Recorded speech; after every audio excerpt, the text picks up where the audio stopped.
Karen! Hi, Brian. How are you? Good. How are you? You made it back to Canada. I Safely. know I'm back in my space. I'm happy to be here. Thank you. That's good. And your travels were okay from Iceland? Everything was good. Yep. Amazing. No real shenanigans that happened that I can think of and want to talk about. So Amazing. Well, we have an amazing guest, and I know that you know Tony pretty well because you're his loctician. But I'm super, super excited to talk with him. He is rock and roll royalty in Toronto. He is a drummer that has worked with some incredible bands: Bedouin Sound Clash, Sate, Joy Drop, and he's done session work with all kinds of people, Chaos. So we are super excited to have Tony Rabalao here with us, and let's bring him in. Let's bring him in. Bring him in. Bring him out. Bring him in. Hey, Tony. Hey, hello. How you guys doing? Good. We're great. How are you? I'm good. Nice way to start the day. Some smiling, happy faces. Yeah, lots of lights on today because it's really a dreary February. And, but we're just around the corner. March is just around the corner. I have this thing every March 1st. I mean, it could be a blizzard outside on March 1st, but I call it my emotional spring. Because it's March and it's like, oh, you're over, the worst is over. Yeah, you'll get some cold, snowy days, gray days, but you know what is ahead is like green and sunshine and, warmth. Well, I'm a big gardener, and from actually now to the beginning of February, that's when the first flowers come up. They're called snowdrops. Oh, yeah. And they shoot out, and then they have these little bell-like flowers. And that to me is my emotional, yes, winter's over. We're heading into the beautiful weather. And so I always tell people to plant snowdrops if they have gardens or balcony deck flower pots or whatever. Yeah.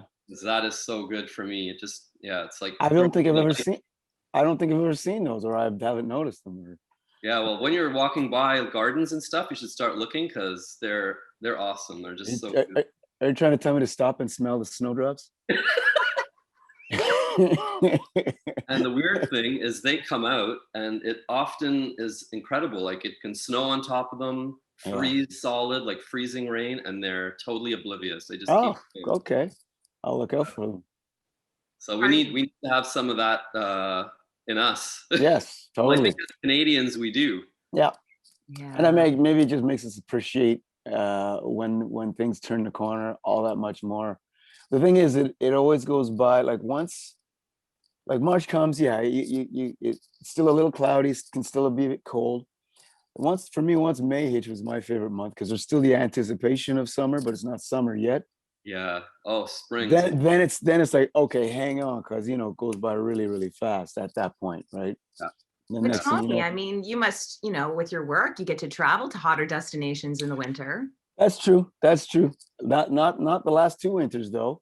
I know why that is. But anyway, but usually I do get to break up a cold winter by going somewhere warm and spending some time in the sun. So, but not the last couple. So it's been kind of rough. I haven't been here for an entire winter for a very long time. Okay. Yeah. Well, Tony, part of the reason I'm so excited to talk to you is I'm a big rock and roll fan, like from high school days. Awesome. And I got this book for Christmas. Yep. And I'm kind of halfway through it. And oh, nice. Awesome.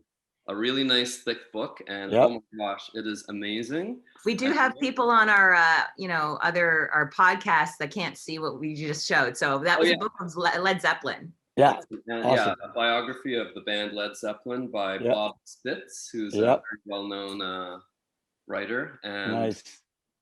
And I was noticing that one of your influences is John Bonham. Oh yeah.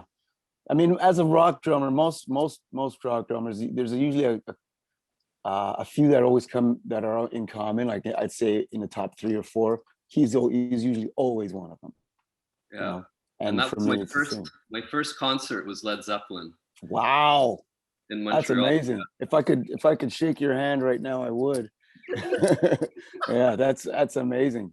Yeah, that's one of my little claims to fame. Yeah. And it was the oh my gosh, what was the name of the band or the The album. Physical Graffiti Okay. Yep.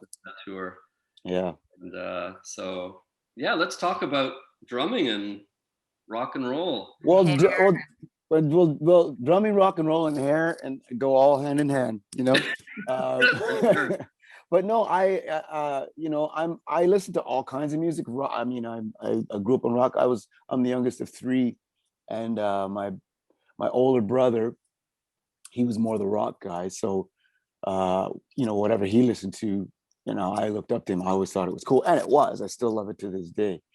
And my sister was more the R&B funk girl, and then so I was just kind of got all this. And my dad was like jazz and the Beatles, and my mom was like more classical music and stuff. So I kind of got a good mixture of different styles.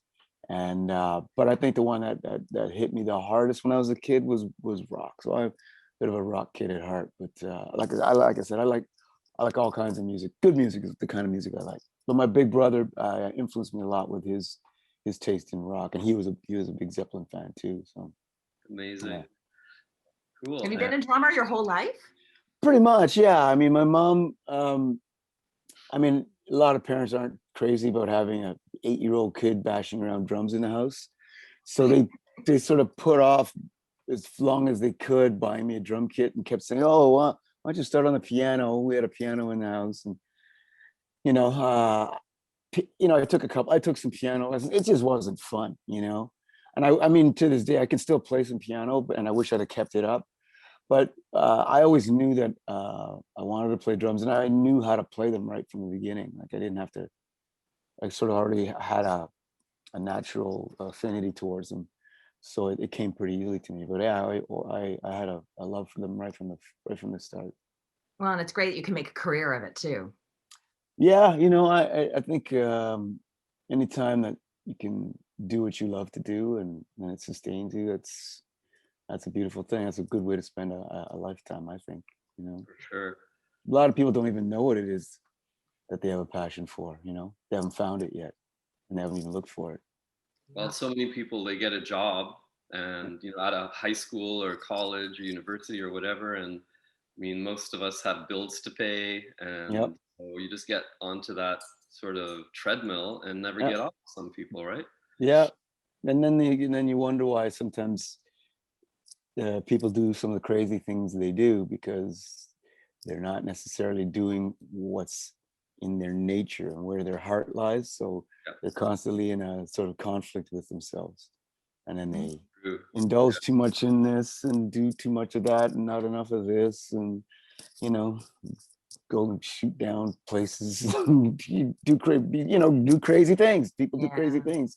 But when you go against sort of your heart and your nature, that's what tends to happen, to people. So do you have a highlight in your career so far that you could share with Oh man, there's been lots of them. One of them is definitely, playing in the States, pulling into the town you're pulling into. I think it was San Francisco, driving over the San Francisco Bridge.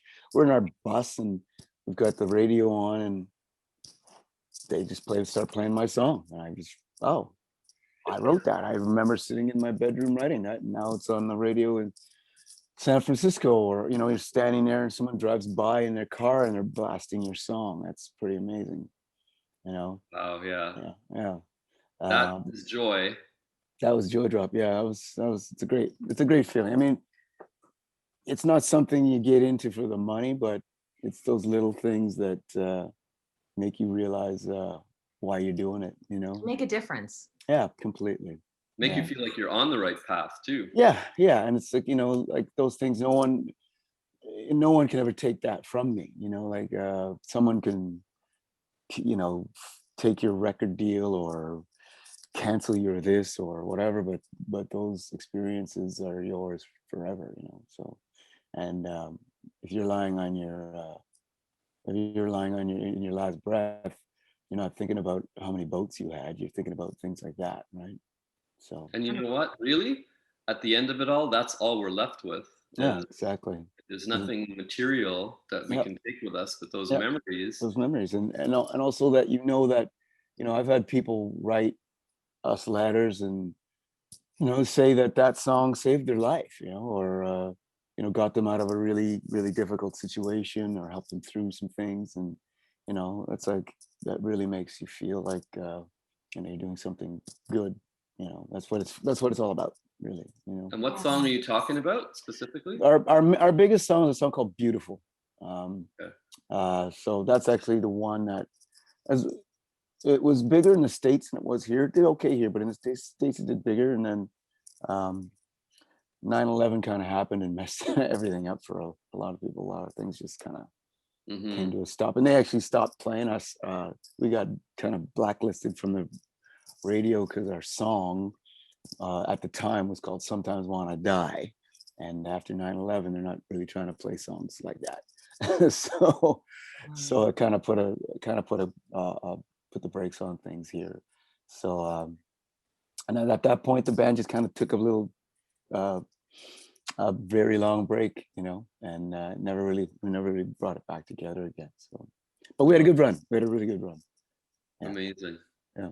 That's really, it's I feel like history in a different way. Something really traumatizing is happening right now with the pandemic. We're on the tail end of things, but that put the brakes on so many other projects as well, right? Yep. Just people's lives completely changed. And 9/11 is another example of a traumatizing time of life, for many people that changed their careers, changed their lives. Yep. And I think that although it came in and it completely disrupted people's lives and what they were doing or what they were about to do, it also set people on different paths to explore different things, create different things. And we're going to hear waves and waves of people's creations and creativities and expressions that they did while they were, on lockdown and had to rethink their whole lives. And, I know it was a good, really fruitful creative period for me. Yes, I'm a drummer, but I'm actually a songwriter, as much as, or even more so than I am a drummer. And so it was really a good creative period for me. So I'm gonna be working on a new record. That a lot of the songs were written in that period. So that's gonna probably start working on that this year. But I look forward to hearing all my musical friends, all their new creations and things that they've been working on in the last almost 2 years now, right? So Amazing. I think it was almost like around next month this time is when everything just kind of came to a standstill. So how did you and Karen meet? I've had locks for a good while, and they've gone through different kinds of phases. And the woman who was maintaining them for me, she had a different kind of system, I guess, as Karen could probably tell you. Obviously, she's the expert. She knows that. But it wasn't working out so good, and I hadn't seen it for a while because she kind of stopped doing it. And I was at the point where, okay, either I have to do something about it or just cut them off. And I really didn't want to cut them off, so I started looking around for if there's anybody who can maintain them, and I saw online mod locks, and I looked at it, and it seemed like she knew what she's doing, and I got in touch, and she had an opening, and I don't care how long was that ago. Now it's got to be what, 8-9 years, something like that. Yeah, I guess so. I mean, we've lost 2. Yeah, that's true. Yeah. And then I've gone back to see her ever since. So, yeah. And people say that my hair never looked better. So there you go. Aw, that's good. That's good. Well, it's, I mean, Brian's a hairstylist. I'm a loctician. Our work is on display, and we have to make sure that we represent, Yeah. It's and I remember my mom, she never really liked my dreads right from the beginning. So at first, that's all she could talk. If you have, like, let's say you had a big wart on your face and someone's talking to you, and you can kind of tell they're not really looking at you, they're kind of focused on that. It was like that. She would talk to me and she's just kind of constantly looking at my hair. And I'm like, will you just get over it, Mom? I'm still the same person. And eventually she came around, but I think now, when she sees me, especially when I've just gotten them done, she's like, your hair looks great.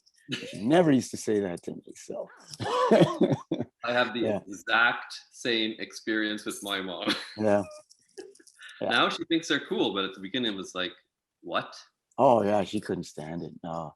Yeah. Yeah, it took her a good while to come around. So Wow. yeah. Do you think it's cultural? It for her it was. I mean, I was born in South Africa. I mean, I grew up here. I came here when I was 1. But my mom, when she came here as an adult, so it's completely different culture. And at the time when it wasn't a very common thing. It wasn't as popular in sort of mainstream as it has become, having dreads. So she didn't really understand that. She thought it was more of a Jamaican thing. And it's funny because one of the arguments she used to use against me having them was like, yeah, it's not in our culture. She said, it's not in like where we're like, it's not a South African thing. Sure enough, I go back there with her in like 2007, and everybody's got them. I mean, oh, so there goes your theory out the window. That was pretty funny. And she was like, oh, okay, I guess you got a point there. But yeah, for her, it was a bit of a cultural thing. And growing up, it's a clash of cultures. I know a lot of families that immigrate here, the parents and the kids. It's a generational thing, and there's a cultural thing that happens, and you're constantly, at odds about certain things. And that was one of the things. But she knows my heart I haven't changed. It's not like I got dreads and suddenly I'm living the life of a criminal or something. It's like I'm still the same person. Yeah. And she knows that. So it was easier for her to come around and accept it. So would you say it was easier for her to accept that you were a professional drummer in the rock and roll business more than your hair? Yeah, because I guess for her, I studied, and also there's certain things that, you can see certain little markers in progress and go, oh, okay, he's doing okay. Oh, he never had to, come begging for money or bail me out of this or help me out with. It was just like, oh, they're seeing a certain progression and that I was serious about it. And it wasn't, and all of the preconceptions that people have in terms of, overindulgence in a certain kind of lifestyle or, Mhm. that wild rock and roll thing. It wasn't happening. I was still Okay. responsible. I was still, had it together. And then, they could see the progression in my trajectory in my career. So it was like, oh, okay, he's actually doing okay.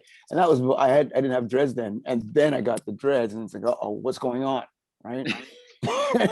Right. Well, I was born in Guyana, Yeah. and we moved from Guyana to England, and then Yep. came to Canada. So I Yep. was 8 when I came to Canada, Okay. and I think for me, as parents, I mean, obviously they're trying to protect you and they want you to succeed and all that Yeah. kind of stuff. And their experience was always trying to fit in and trying to not really stand out Yeah.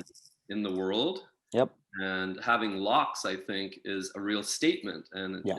it's something that really puts you out there. Yep. And so I think their initial response, like their guts sort of pull in a little bit and they sort of worry about you, like Yep.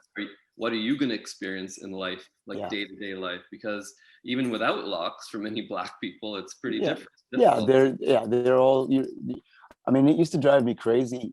And my parents used to say, you're not like your Canadian friends here. It's not gonna, you're gonna have it more difficult. And it used to just drive me crazy. It used to bum me out. But when you're a kid, you don't want to hear that, and you haven't had the same kinds of experiences, not to the degree that you get as you get older. And then you get older and you go, yeah, you know what? They were right, you Hmm. know. And yeah, but it doesn't mean that I have to be defined by that. And you start to realize that no, I'm still who I am, and I get to decide how I'm defined, not somebody else. whether I got dreads or I don't, or I'm a musician or I'm a plumber or I'm light-skinned or dark-skinned or whatever. So I get to decide that, not anybody else, you know. And I guess as you get older, and if you know, if you made some good decisions and you got your head, then you'll see that, you know. And despite what my parents, with all their good intentions, and trying to prepare you for the realities of this world, which can be kind of harsh sometimes, they equipped me well. But then eventually, you're on your own, and you gotta make your own decisions and make your own. Follow your heart and Yeah. Those are fantastic words, and I hope the younger people are listening to that. I was thinking the same thing. I was like, wow, I feel like you're supposed to be speaking in front of a class of high school students. Yeah, well, you know, I have I run this night. I mean, it's been on hold obviously because of the pandemic, but it's one of the biggest open mics in the city. And one of the reasons I did that was because just through all my experiences and the circle of people I have around me, I thought it'd be good for people coming up to be able to be exposed to different kinds of people with other experiences and have a place to learn and be inspired and to inspire other people. So, you know, people come to me for advice about things. And so I kind of, you know, I'm kind of accustomed to being in a certain, playing that kind of role, like you said, about maybe sitting in front of people and just kind of imparting whatever little bits of nuggets I have that through my experience. And I get it from them too, but it's I wanted to create a forum for people to exchange, create, and learn from each other. And part of that is, you know, just imparting what little experiences that you had that might help people out. So I had that when I was coming up. I had older musicians that took me under their wing and helped sort of guide me through. And so I just wanted to be able to do that too. So when do you think that'll start up again? We're going. Well, it's been kind of stop, start, but our next one will be next month, March 22nd. We're gonna do just once a month until things seem to be a little bit more consistent, because you know, it's hard to start something and stop it and then start it and stop it. I have a feeling that this time things are just going to keep progressing in the same way, and we're not going to fall back and shut things down again. But you never know. You never know. So Karen, we should try and go to that March 22nd. You should come.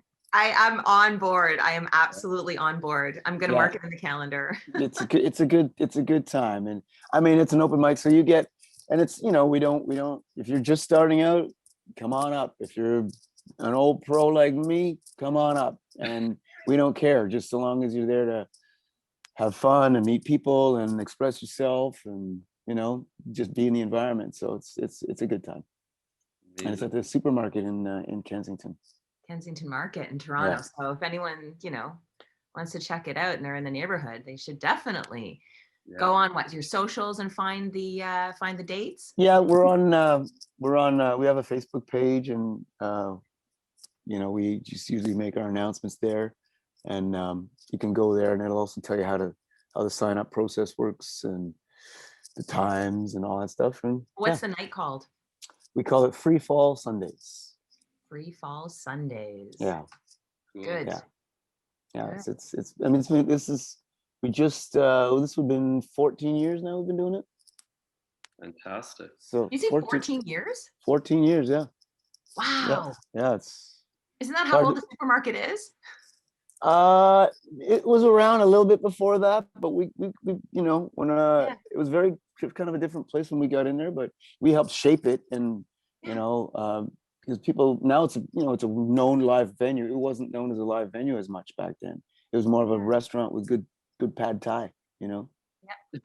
and then it became, it's actually got a good stage and good sound and lights, and it's got a good vibe, and people started recognizing it as a place to actually just have live shows, you know, and events and stuff. So we helped. We really did help put them on the map, and in terms of that, and good pad thai. So they don't serve that anymore, but I wish they did. But they still got a decent menu, a new one which I haven't seen yet. But yeah, but it's a food place to eat, drink, play, listen. Yeah, Interact, be interact. with Yeah, other people, yep. be in person. Yes, Yeah. let's make a plan. I love that idea. Yeah. Come through. I'll remind you. Well, Brian, anything else before? Yeah, I was just thinking we should bring some noggin oil. To the show, to the supermarket. Well, Yeah. there's lots of hair in that place, so Yeah, you know, hook some people up. lots of scalps, lots of noggins. So yeah, let's Yeah, lubricate. they need help, I'm sure. Some of them. It's good stuff. It's really good stuff. Yeah. Yeah, thank you. What's your favorite product? The last one you gave me, what's it called? It's in the little The Glow, probably. yeah, that's that one. And I do like the wash. I've been using that a fair bit because I don't wash my hair. I don't like to wash it. I wash it like once every maybe 10 days or something. Oh, that's pretty frequent for some That's people. a lot. Yeah. And I mean, sometimes it varies, but I mean, in the wintertime, I find it gets drier. So, you know, and in the summer, you tend to sweat a bit more. So it varies, but I like to use that one kind of in between. And, you know, my hair's been doing, you know, well, you know, as far as I can tell, you're the pro. Sometimes what I think is good, you go, I don't know. Well, if it can withstand all that head banging and drumming, then I must be doing something right. You are, yes. And there's a lot of head banging that goes on. So, yeah. But I think those products definitely helped, and your techniques are awesome, and so it all works. And I know changing of diets and stuff, and taking care of yourself. Your body will let you know if you're not taking care of yourself. So when you do all those things combined, it reflects in many ways. Your hair, your skin, your eyes. You know, yeah. Well, for being a guest on LocTalk today, we are going to be sending you some noggin oil. So you're awesome. And I'll maybe drop it off to you in person if we can make that work out. If or you could come drop it off at the supermarket next month. How about that? Yeah. Okay, that sounds good. Yeah. Wonderful. And then we need to pop all of Tony's socials. So okay. I'll be linked together. And sounds good. Sounds awesome. Yeah. Well, thank you, Tony. I'm so glad we got to connect. It's been a great hang. I've really enjoyed this. So it's good to see you, Karen. It's nice to meet you, Brian. Actually, Brian, you do kind of look a little familiar to me. Yeah. And it wouldn't surprise me because, you know, if our paths cross at some point, I've been in Toronto since 1984. So okay. And, I've been here. I've been almost that long. So, you know, I don't get to enough live music, but it was probably maybe a show. Yeah, could be. Well, Tony, were you ever in Montreal? Like living there? No, never lived in Montreal. I mean, I played there many times, but you know, it's a great city. I've thought about living there, but it's just too damn cold for me. Like, it's beautiful. Like in the summer, it's amazing. It's a sexy city. It's a vibrant city. But yeah, that cold, I just can't. I can't do it. Yeah. I mean, you know. Well, speaking of cold, stay warm for the rest of this winter, and connect soon. Yes, you guys too. Stay warm, stay healthy, and hopefully we'll get see some snowdrops. Yes, snowdrops. I'll look out for them. Yeah. All right. Thanks everybody for watching. Thanks for listening. Thanks for our guests. Thank you so much. Okay. Thank you, Tony. Bye. See you next time. Bye.